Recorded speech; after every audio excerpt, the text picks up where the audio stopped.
Então, o que a gente tem até hoje é um tratamento padrão, né? Então, no Brasil ainda estamos nessa página, né? Só medicações que agem no bloqueio dopaminérgico, no receptor D2, né? Os antagonistas ou os agonistas parciais, mas que levam a um perfil importante de efeitos colaterais e não trazem uma resposta em todas as frentes como a gente gostaria, né? E aí começam a surgir novas possibilidades, né? Uma delas, por exemplo, a gente tentar diminuir a liberação de dopamina antes da sinapse, que seria o ideal. Então, aí entra, por exemplo, estudos com reserpina, mas que não vão para frente pela questão de tolerabilidade. E aí surge a ideia dos agonistas muscarínicos como uma opção para modular esse sistema dopaminérgico. E o que a gente sabe sobre a acetilcolina na esquizofrenia? Na verdade, a questão da acetilcolina na esquizofrenia ela não é uma novidade para ninguém. Então, a gente tem estudos aí, mais de 50 anos, mostrando alterações nos pacientes com esquizofrenia em relação à acetilcolina, né? Então, essa é uma revisão que acabou de sair agora, em 2025, 75% dos estudos mostram que tem, sim, redução nos receptores muscarínicos ou nicotínicos, né? Principalmente nos receptores M1 e M4, em regiões específicas do cérebro, né? Notadamente o estriado, hipocampo e o córtex fronto-cingulado, né? E a gente também consegue ver, através desses estudos, que a diminuição desses receptores está relacionado com sintomas mais proeminentes, inclusive sintomas cognitivos. Vale a pena a gente lembrar, né, que a acetilcolina é um neurotransmissor super importante, especialmente na cognição, né? Não à toa, tratamento de Alzheimer, né? Então, a gente se pauta basicamente nessas vias colinérgicas para ter algum tipo de resposta. E como que isso vai entrar na história da esquizofrenia, né? Poxa, a gente está falando que esquizofrenia, a gente sabe que o papel da dopamina é super importante, como que uma ação acetilcolina vai poder mexer? Importante a gente lembrar que, apesar da medicação ela não ser primariamente dopaminérgica, a ação dela vai ser modulando o sistema dopaminérgico. Então, não é que ela não vai ter efeito na dopamina, né? Ela sim vai ter, mas indiretamente. E aí vale a pena a gente falar um pouquinho dos receptores. Então, a gente tem esses 5 tipos e a gente pode separar entre os ímpares, né? M1, M3, M5, geralmente localizados antes da sinapse, e que eles são estimulantes, então eles aumentam a liberação de acetilcolina. E, por um outro lado, a gente tem os pares, M2 e M4, que normalmente estão numa região pós-sináptica, e aí, do outro lado, eles agem de uma maneira inibitória. E na esquizofrenia, como que isso acontece, né?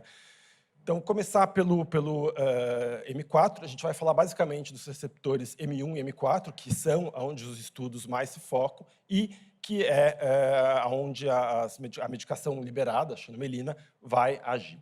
Quando a gente fala do receptor M4, a gente sabe que ele tem algumas vias, então nessa via eles são encontrados aqui no núcleo tegmental laterodorsal, e eles vão para a área tegmental ventral. Quando a gente faz ativação desses receptores M4, isso vai levar a uma redução na liberação de acetilcolina, né? E o que acontece? Então, a acetilcolina, que está nessa região da área tegmental ventral, quando a gente tem essa diminuição, ela vai levar a uma redução da excitabilidade da via dopaminérgica. E aí isso vai ter uma diminuição da liberação de dopamina no estriado, que a gente sabe bem é uma das causas da esquizofrenia, o aumento da dopamina no estriado. Então, essa é a primeira via da ação da acetilcolina. E aí a gente tem, de um outro lado, os receptores M1.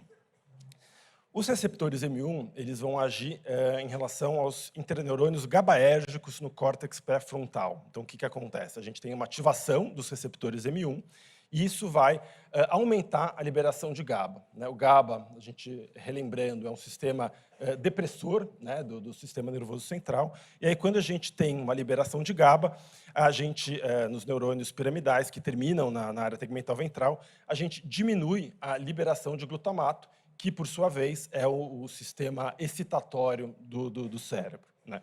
Quando a gente tem essa redução dos níveis de glutamato, isso vai diminuir a excitação dos neurônios de dopamina, e aí também a gente vai levar a níveis reduzidos de dopamina no estriato, né? Então, por essa via, a gente também vai conseguir regular esse sistema dopaminérgico. E aí surgem, né, os estudos com as medicações agonistas muscarínicos, né?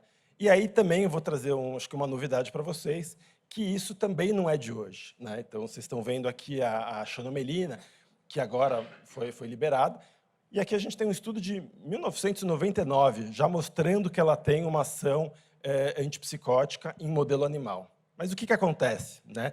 Nessa época, então, já se percebeu que, de fato, poderia ser uma opção interessante para tratar sintomas psicóticos, mas os efeitos colinérgicos, os efeitos colaterais da medicação, inviabilizaram qualquer tipo de estudo com essa medicação. Então, isso não foi para frente, isso morreu aqui nos modelos animais. Então, a gente tinha essa informação, puxa, um agonista muscarínico pode ser interessante para controlar sintomas psicóticos, mas a gente não tem como usar, porque isso fica de uma maneira intolerável para os pacientes.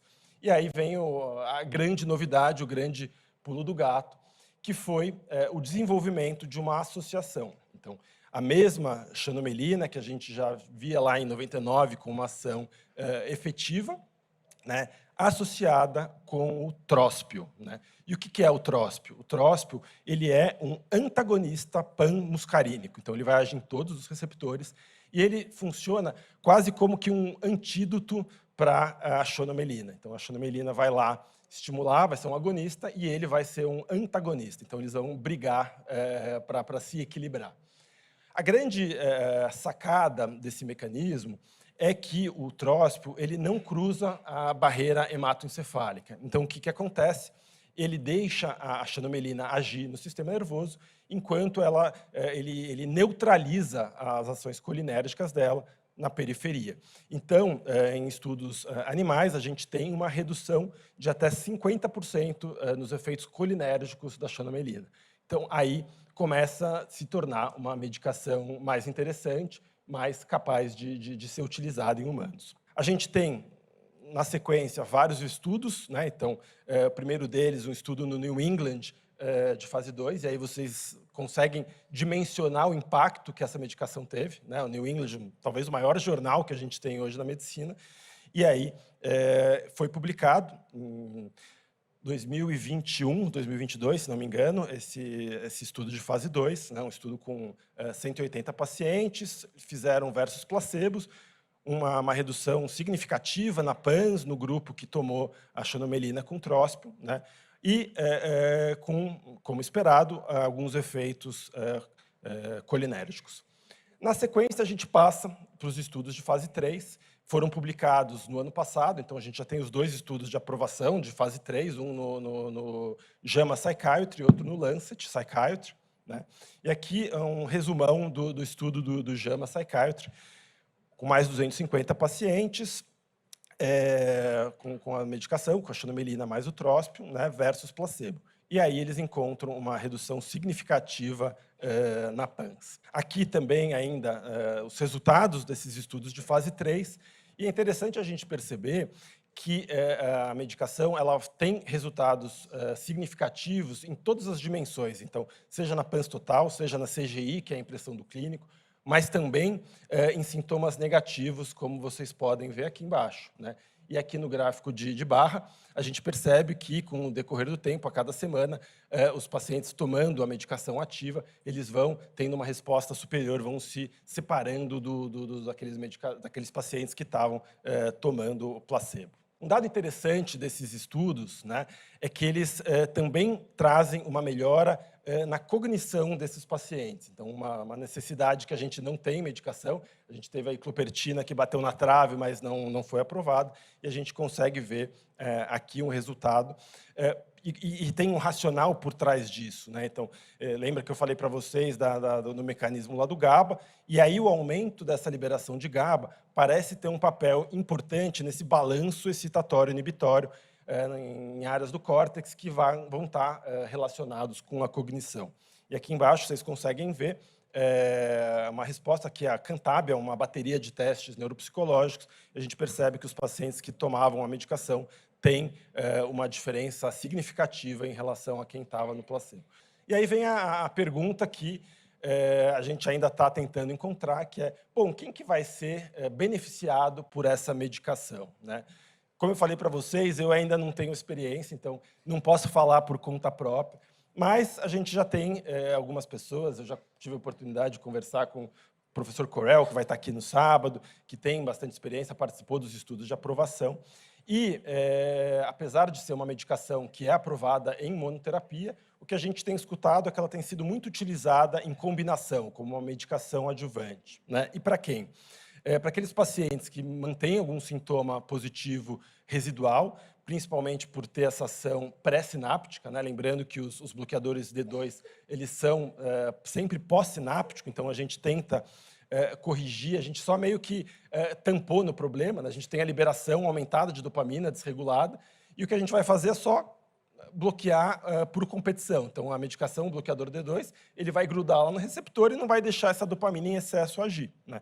Aqui, a gente está tratando a origem. Então, a gente vai diminuir a liberação de dopamina. Muita indicação para aqueles pacientes com uma disfunção cognitiva, com queixa cognitiva, e talvez para aqueles pacientes com efeitos colaterais muito proeminentes, inclusive sintomas cognitivos e negativos secundários ao bloqueio dopaminérgico.